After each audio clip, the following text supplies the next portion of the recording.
So this is my sister, Demaris. Yeah. She doesn't know what I'm going to be asking her in this video, but I invited her for a special reason. So, Dema, do you remember that time that I was talking to your mommy on the phone? And I saw one of my friends passing by. So I wanted to talk to my friend because my friend is white. So I was not talking to my friend. My accent now changed. As I finished talking with them, I now came back to the call. I was talking to you and you're like, Dillion, see as your voice just changed. Do you remember? Yeah, I remember now. So, what do you remember about it? Well, it was so strange looking like the usual Dillion would just speak normal, but it was so weird like when your voice just changed. But it's cool because you're not in Nigeria again, we're outside the country, so I guess maybe we have to get used to it. But it's totally cool but weird. It was weird, right? Yeah. Okay.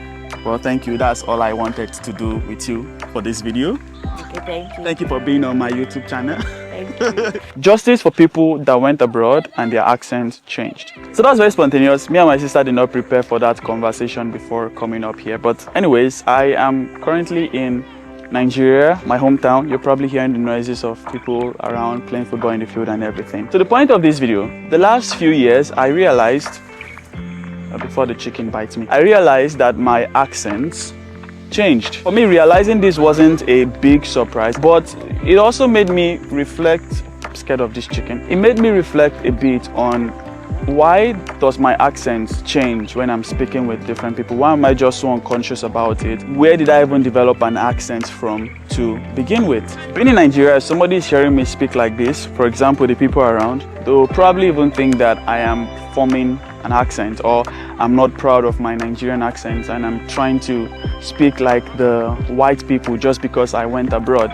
But for me, having this accent or changing my accent or switching my accent has nothing to do with me wanting to sound cute, but for a different reason, because I want to communicate. And that's the point of this video, to enlighten more people about accents, especially from a personal experience. I was part of the people who believed if you go abroad and you come back and you have a different accent, you're trying to form accent, you're trying to sound like them, you're trying to sound cute, you're not proud of your Nigerian accent, you're not proud of your tribal language. And sometimes when we see musicians, Nigerian musicians on global stage, and they have this very suddenly a nice accent, we tend to think, why is this person trying to speak like what they are not? Just speak like your normal accent. And these were things that were frowned upon when you have a different accent. Either it was frowned upon or people just mock other people, and I used to do it until I became more exposed and I got to understand that this whole thing about accents isn't always about forming an accent, but sometimes it's just really because you want to communicate. For me, my accent has nothing to do with me not being proud of where I come from. I own up to my accent. I love speaking my pidgin. I scatter pidgin whenever I get opportunity to speak pidgin. It has never been about that, but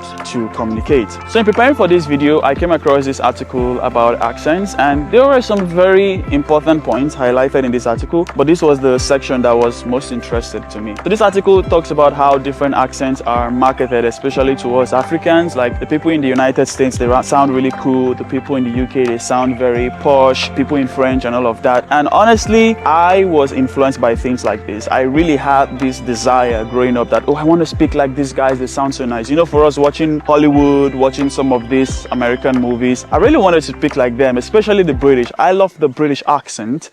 Give me a bit of water. I really love these things, and yes, I had this desire to have a better accent. But right now, my accent has nothing to do with this influence, but like I said, communication. And I'm going to give you some examples. My first full-time job was for a company in the United States. I struggled when I was interviewing with the recruiter. There was a lot of, what are you saying? Come again. What are you saying? Come again. But coming into the company, having stand-ups, jumping from one meeting to another, speaking with my Nigerian accent was a whole struggle. I had to repeat myself multiple times. Gradually, I started saying certain words differently, just so they are more generic, more people can understand it. And then relocating to the Netherlands was the second part of my journey. I remember being in my Airbnb and I was speaking with my landlord's wife or a friend, not sure. But I was trying to ask them a question. Where can I find the closest supermarket? No, where can I get gloves? I was trying to ask, where can I get gloves? And I can't remember the specific sentence that I was really struggling to communicate. I said like 2 or 3 times, they still couldn't understand me. And all I had to do, which is very funny, I just had to increase the pitch of one of the syllables. I can't remember exactly what I said, but let's just say I asked them, where is the closest supermarket? They didn't understand that. But when I said something like, where is the closest supermarket, just stretching a word or increasing the pitch, and suddenly they understood me. And it was so funny because I felt like I was saying the same thing all through, but just because I increase a pitch or stretch a word, now you suddenly understand me. Another example is my girlfriend. I'm dating a Dutch lady. Dutch is their first language. There are so many things I'm trying to communicate. She has a good English speaking skill, but when I'm trying to communicate certain things, I pronounce a word a certain way. She struggles with it. I use a lower pitch. She struggles with understanding me. Then I have to use a higher pitch, and now she understands me. But then when she came to my church, where we have a lot of Africans or even a lot of Nigerians, I realized again that she was struggling with how certain things were pronounced, how certain things were said, and usually I have to say it again for her to understand. But here is where one funny thing happened. When the pastor was speaking one-on-one with my girlfriend, she could suddenly understand everything the pastor was saying. But when the pastor was addressing all of us, she couldn't, which means when the pastor was speaking one-on-one, he became more conscious of how he sounded compared to when he was speaking to everybody. And like my sister pointed out earlier, when I'm speaking with them unconsciously, it changes. For me, it's not like I'm not proud of my culture. If my white friends are close by and I'm speaking with a Nigerian, I will still speak Pidgin or speak my Nigerian accent. Sometimes they even ask, oh, what is that you were saying in Pidgin? And I even teach them Pidgin. But when it comes to day-to-day communication, I just want to be heard. And so I have this unconscious accent that comes up. In my case, I have a lot of Nigerians in the Netherlands, so I get to still retain my Nigerian accent. And it's very beautiful because sometimes when you're in the trains, you hear people speaking in Dutch and you don't understand. So it's also nice to have your own coded language that you can speak with your Nigerians and other people don't understand you. In my case, I still speak with my Nigerians, so I'm not able to lose that Nigerian accent no matter how much I speak like this. But then when you think about somebody who goes to a country where there aren't a lot of Nigerians and they stay there for a lot of years, at some point they adapt, at some point their language changes. But in all of this, I know that there are extremes. I know that there are some people who they don't like the Nigerian language, they don't like their cultural language, and they want to speak. Why is he recording me?